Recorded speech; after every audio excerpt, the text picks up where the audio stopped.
ముందుగా మేము అఖండ ఒకటి తీసాము. పాండమిక్ అప్పుడు బాగా కోవిడ్ ఉధృతంగా ఉన్న టైంలో అందరు భయపడుతుంటే సినిమాలు రిలీజ్ చేయడానికి జనం వస్తారా రారా థియేటర్కి చూస్తారా లేదా అన్న తరుణంలో ఆ సినిమాని విడుదల చేయడం అయింది. మొట్టమొదటి భారతీయ చలనచిత్రం రిలీజ్ అయింది.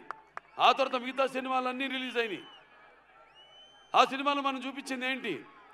పిల్లల జోలికి కానీ, ప్రకృతి జోలికి కానీ, ధర్మం జోలికి కానీ వస్తే భగవంతుడు మనిషిలోకి ఆవహిస్తాడని.